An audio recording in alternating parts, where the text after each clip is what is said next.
And being live, you never know what's going to go wrong. I spent one scene holding up a set because it had fallen down one afternoon, trying to look casual. You know what I mean? Everyone knew Elizabeth Montgomery as the sweet witch who twitched her nose. But her family knew different truths. Her secret affair with Elvis Presley, the eerie connection to Lizzie Borden she discovered too late, the real reason she fought with her famous father until he died. For decades, her children protected these secrets. They turned down millions in book deals. Then suddenly, they started talking. What made them change their minds? The answer involves a deathbed confession that nobody saw coming.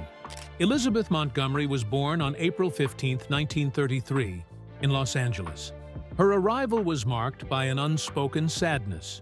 2 years before she was born, her parents, Robert Montgomery and Elizabeth Allen, had lost their first daughter, Martha Bryan, who died as a baby in 1931. That loss stayed with the family forever. Elizabeth was often seen as a replacement child. Her parents never spoke of it directly, but they carried their grief into her childhood. This created a strange weight. They hoped she would live up to the sister they had lost. Her father was a famous actor and director. Her mother was a Broadway actress. Together, they pushed her to be perfect. That pressure followed Elizabeth everywhere, making her feel as if she had to earn their love and attention. It shaped the way she thought about herself and left her always chasing approval. Her father, Robert Montgomery, was famous, driven, and fiercely protective. Deep down, he didn't want his daughter to follow him into show business. Even so, Elizabeth loved acting. That scared him, so he tried to control her future. He sent her to strict schools like Westlake School for Girls in Los Angeles and Spence School in New York. To him, that was better than Hollywood. Even when she showed talent, he was never satisfied. When she appeared on his television series Robert Montgomery Presents, he never gave compliments. Instead, he gave long lists of what she did wrong. Even in her personal life, he pulled the strings, deciding who was good enough to be around her.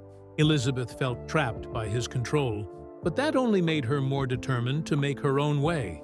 By 1951, after graduating from Spence, Elizabeth moved to New York City. She secretly enrolled at the American Academy of Dramatic Arts. This was her first big rebellion. The school was famous for teaching people like Grace Kelly and Robert Redford.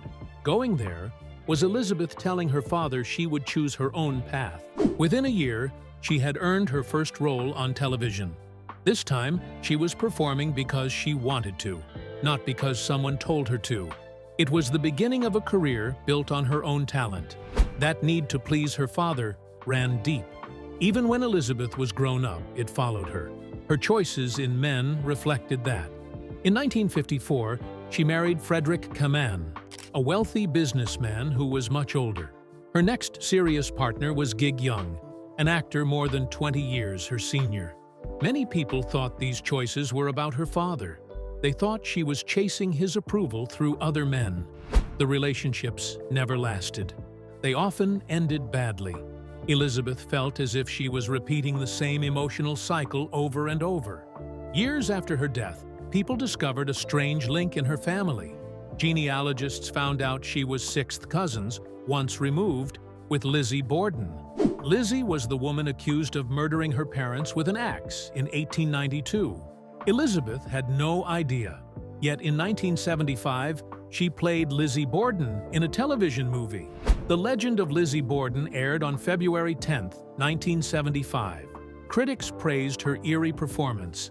Some even wondered if a part of her had known the family secret all along. That was not the only tense, memorable performance of her career. Elizabeth's first television role was on her father's series, Robert Montgomery Presents. The episode was called Top Secret, and it aired in 1951. She was just 18 years old. In the script, she played her father's daughter. On set, she was so nervous that she greeted him with, "Hi, Pop," and he forgot his own lines. Instead of laughing it off, he sent her detailed notes about her mistakes after the show ended. She thought about changing her last name to avoid being seen as his daughter. But when she told him, He took it personally. "What's the matter?" he asked. "Are you ashamed of me?" That guilt stayed with her. By 1953, she was finally proving herself. Her Broadway debut in Late Love earned her a Theatre World Award as Most Promising Newcomer. The praise was real. It was not her father's influence. Critics said she had talent, period. That gave her the confidence she had been craving. She worked constantly. In the 1950s and early 1960s, she appeared in more than 250 live television programs. Shows like Studio One and Kraft Television Theater showed off her skill. Acting on live TV was demanding. Memorizing lines and performing without retakes left most actors drained. But Elizabeth thrived. "I guess you could say I'm a TV baby," she liked to say. That was where she learned to hold her own. Then, in 1960, came one of her most surprising roles. On The Untouchables, she played Rusty Heller, a manipulative club singer with a dangerous edge. People who thought she could only do nice girl parts were shocked. Robert Stack, the star of the show, admitted nobody thought she'd be right for the role. Elizabeth played it so well that she earned her first Emmy nomination. From that moment on, she was more than a promising newcomer. She was someone who could take risks. Her film career was less smooth. Early movies like The Court Martial of Billy Mitchell and Johnny Cool failed to make much impact. On the set of Johnny Cool, she was injured often. A car door crushed her hand. A stunt went wrong and left her covered in bruises. The Los Angeles Times called her the most bruised actress in pictures. On that set, she fell for the director, William Asher. They married in 1963, the same year Johnny Cool came out. That partnership led to Bewitched, the series that would make her a household name. Elizabeth Montgomery lived a life full of surprises. One of the most shocking was her secret affair with Elvis Presley. According to biographer Herbie Pilato, they met in the early 1960s on the set of Kid Galahad in 1962. Even though she wasn't in the movie, she would often visit her husband, Gig Young, who was co-starring with Elvis. The visits soon became more than friendly. Sparks flew between Montgomery and Presley, and they weren't shy about flirting. Gig Young wasn't pleased. Presley even called him in one hole after Gig confronted him about it. What made this affair even more surprising was that Elvis was close to Montgomery's age. She was born in 1933, and Elvis in 1935. Unlike the much older men she usually fell for, Elvis was an exception. Many noticed her magnetic charm. Wherever she went, men were captivated by her. Even though there was so much gossip, neither Montgomery nor Elvis ever confirmed the affair. The secret stayed wrapped up in mystery forever. Her love life was never boring. On the set of Who's Been Sleeping in My Bed in 1963, she became involved with Dean Martin. Martin was a famous singer and actor, and also a legendary ladies' man. Even so, their chemistry was impossible to hide, but they kept the affair secret, despite Martin's reputation, and the press always watching. Going even further back, she had an affair with Gary Cooper during the making of The Court Martial of Billy Mitchell in 1955.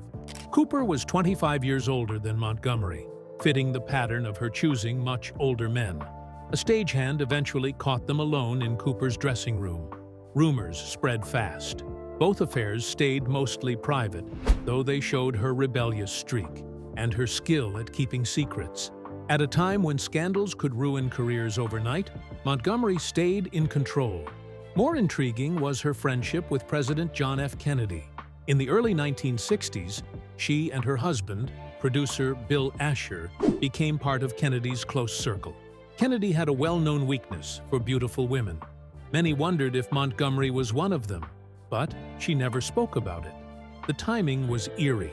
Just hours after Bewitched rehearsals began in 1963, Kennedy was assassinated.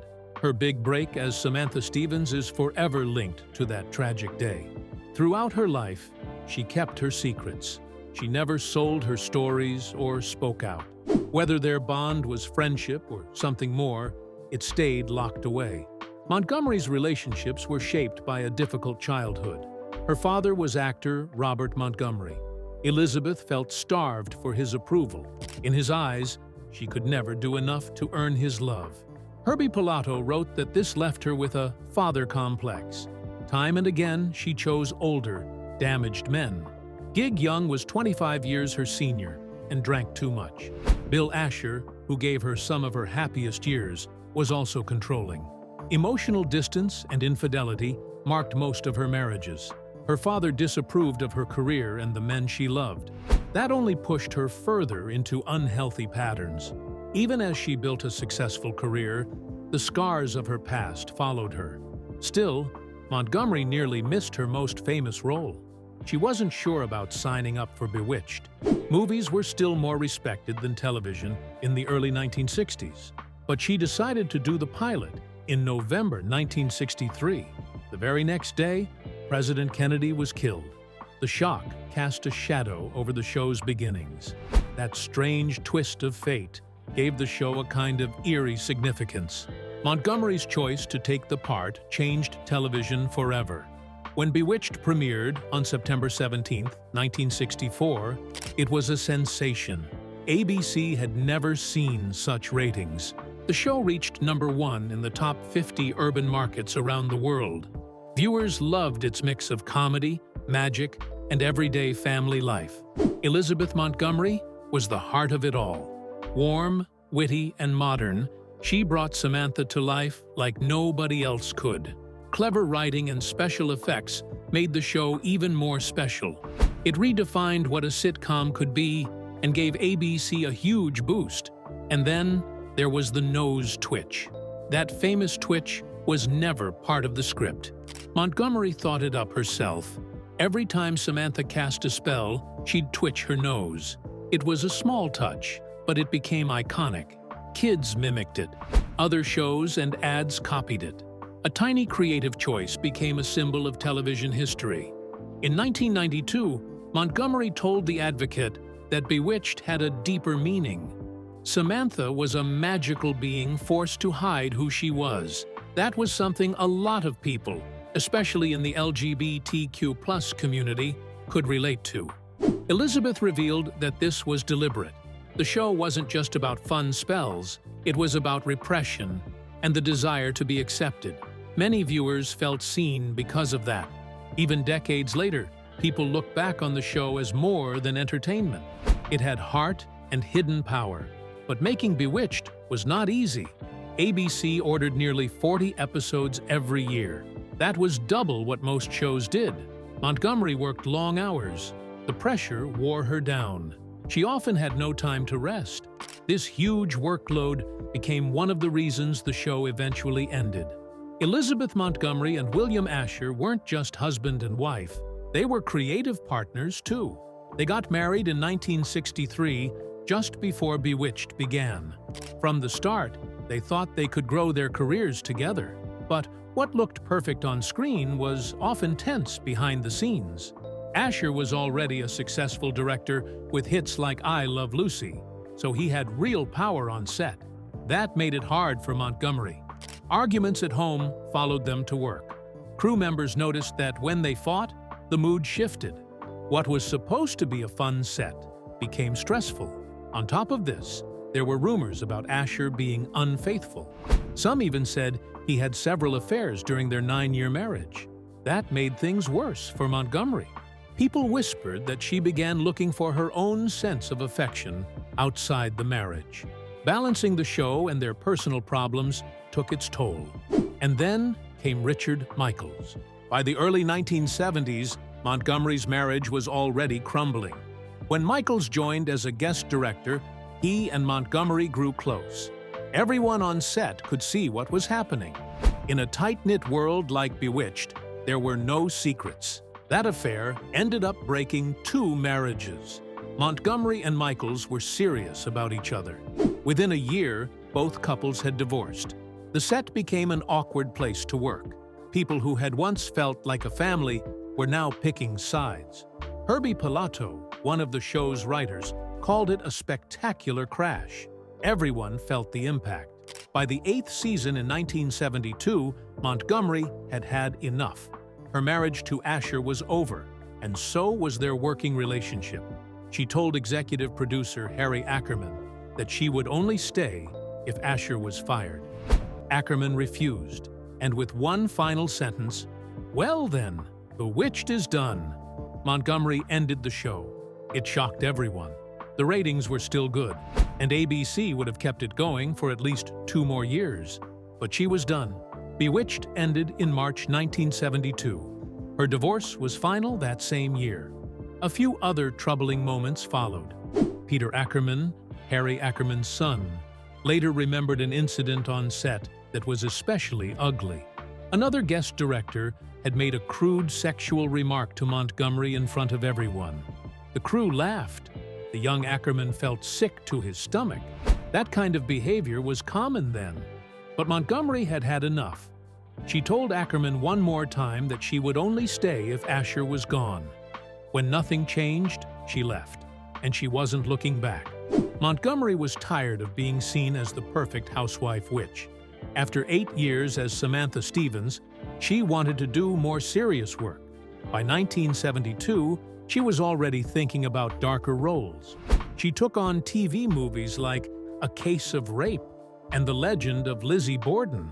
A Case of Rape aired in 1974 and was one of the most daring TV movies of its time. The story followed Ellen Harrod, a woman raped twice by the same man and then forced to fight a cruel legal system. NBC worried the second rape scene was too much for television. Montgomery refused to cut it. If they did, she would quit. When the movie finally aired on February 20, 1974, it had a viewer advisory. Even so, it became NBC's most-watched TV movie ever. The ratings were huge, a 33.1 Nielsen score and 49% of all viewers.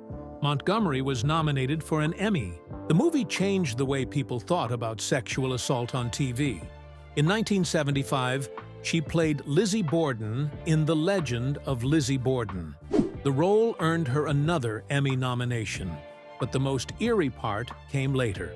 A genealogist found that Montgomery and Borden were actually distant cousins. Montgomery had no idea when she filmed the part. Even so, she had felt a strange pull to the character. That was Montgomery's path after Bewitched. Over the next few years, she became known as the TV movie queen. From Dark Victory in 1976 to The Awakening Land in 1978, her work was serious and real. The Emmys noticed, too.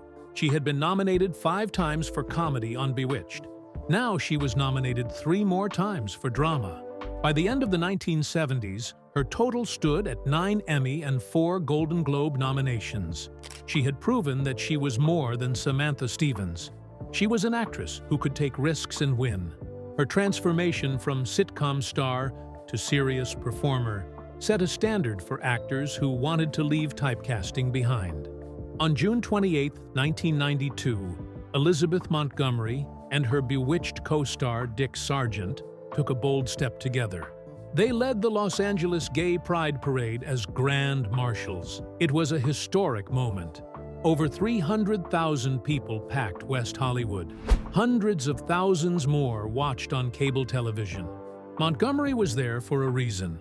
Sargent had come out publicly as gay the year before. Back then, that was still very risky. Montgomery was determined to support him. She knew their visibility mattered. She called Sargent's coming out extraordinary courage and said his honesty gave strength to many young gay and lesbian people. Sargent thanked her too.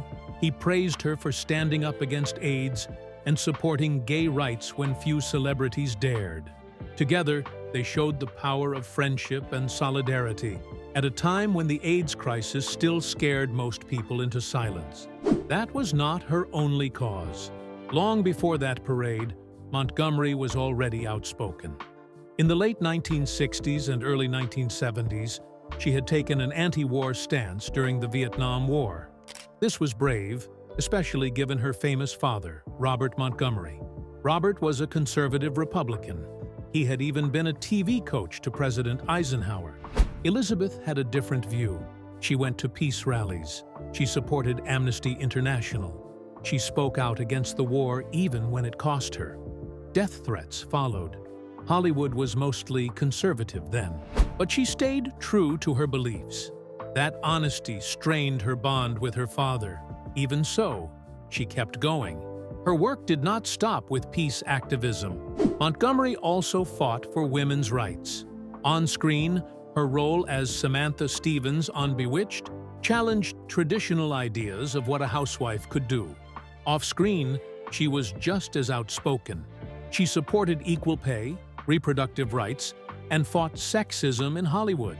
In 1973, she starred in the TV movie A Case of Rape. It tackled sexual assault and its harsh realities. That was rare then.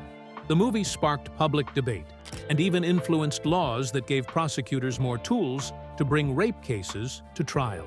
Montgomery kept using her voice for change.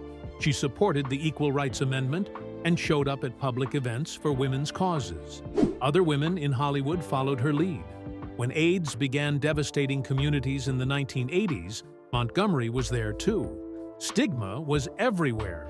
Many actors kept their distance. Montgomery decided to help. She supported AmFAR and other AIDS research groups. She attended fundraisers and spoke in public service ads. Even after her death in 1995, her family held a 1998 clothing auction to raise money for AIDS care. She also supported sick friends and colleagues in private. She did not care if that hurt her career. For her, compassion mattered more than image. Her compassion often set her apart from her father. Robert Montgomery was a proud Republican. In 1947, he had even testified before the House Un-American Activities Committee. Later, he advised Eisenhower. Elizabeth was the opposite, a liberal Democrat, a feminist, an advocate for LGBTQ+ rights. The two rarely agreed. That distance stayed with them until his death in 1981. Even so, Elizabeth was deeply sad when he passed, but she never gave up her principles. Elizabeth Montgomery was known for her bright smile and kind nature, so nobody expected the news that came in early 1995. While filming her final project, she felt exhausted all the time. She had lost weight and thought maybe it was just stress or the flu. But after she finished filming at the end of March, she felt much worse. Finally, she went to a doctor, and the news was heartbreaking. Elizabeth had stage 4 colon cancer. It had already spread to her liver. What was even more shocking was that she had been feeling sick for only 6 weeks before doctors discovered it. Colon cancer can often be treated if it's caught early, but hers was too far gone. Less than 8 weeks after her diagnosis, on May 18, 1995, Elizabeth was gone. Her family and friends were left in shock at how quickly everything had happened. Her longtime partner, Robert Foxworth, later admitted that she had ignored her health for too long. Even when he told her she looked sick after filming her last movie, she brushed it off. Robert called it a kind of denial. Elizabeth didn't want to face the seriousness of her illness, and by the time she finally went to see a doctor, there was very little that could be done. Back then, colon cancer screenings were recommended starting at age 50. If she had followed that guideline and had regular checkups, she might have had a better chance. Robert believed that her delay in seeing a doctor cost her life. Despite her declining health, she gave one last powerful performance. Her final movie, Deadline for Murder, From the Files of Edna Buchanan, aired in 1995 and was one of the most watched TV movies of that year. Nobody watching knew she was secretly sick. Her co-stars and crew noticed she looked thinner and tired, and you can even see her looking unwell in some scenes. Still, she gave it her all. What's heartbreaking is that just 6 weeks after filming wrapped, Elizabeth died. It was as if she was determined to finish the job before her illness took over. In those final months, Elizabeth and her family decided to keep the cancer a secret. Even close friends had no idea just how sick she was. Her children and Robert kept her illness private, wanting to give her peace and dignity in her last days. Elizabeth continued to receive visitors at home, and most people thought she was just a little under the weather. But her family knew the truth. When she passed away, they followed her wishes. There was no public funeral. Her cremation was private. This was her way of protecting her loved ones and her image. She had spent her career in the spotlight, and she didn't want her last days to be part of a public story. The most heartbreaking part was Elizabeth's last request. On the morning of May 18, 1995, she knew the end was near. Her children were waiting in the next room, but she didn't want them to see her die. She wanted them to remember her the way she had always been: strong, warm, and full of life. Robert stayed by her side as she slipped away at 8:22 a.m. That was 8 weeks after doctors had given her the devastating news. She was only 62 years old. Her family kept everything quiet. They had her body cremated, and her ashes stayed with them. Even in her final moments, Elizabeth thought of everyone but herself. For nearly 30 years after Elizabeth Montgomery passed away, her 3 children stayed quiet about her personal life. William, Robert Jr., and Rebecca Asher gave no interviews. They refused book deals and stayed far away from the spotlight. Even though the media kept trying to uncover stories about their mother, they never spoke. It was an unusual silence. During a time when celebrity secrets were often sold, they kept their promise to her. That changed only recently. After all those years, they finally decided to speak. They shared how their mother had fought a private battle with colon cancer. She had kept her illness a secret from most people. Even as her health failed, she was determined to live and die on her own terms. They wanted the world to remember her as a strong, private woman who loved her family and never lost her sense of humor. In fact, her humor stayed with her right to the end. Even after the doctors told her there was no more they could do, Elizabeth kept her spirit. Her children remember her joking about putting piña coladas into her IV while watching a New York Knicks game on TV. This was in her final days, when most people would have been too weak or too sad to smile. But Elizabeth kept making them laugh. That playful joke showed who she really was: someone who could face death without fear, someone who never let sickness steal her light. Her fans have never forgotten her either. On January 4, 2008, 13 years after her passing, Elizabeth Montgomery was finally given a star on the Hollywood Walk of Fame. It was the 2,353rd star, placed at 6533 Hollywood Boulevard. Her children, Rebecca and Bill, accepted it on her behalf. The crowd that day included old friends like Robert Foxworth and Elizabeth Sheridan. They all gathered to honor a woman who had kept her personal life quiet, but shared her talent with the world. The ceremony was emotional. It was the first time in decades that her children spoke publicly about their mother. They talked about her career, her strength, and the way she shaped their lives. Fans came to see the star and remember the magic of Bewitched, the show that once made ABC the top network in the 1960s.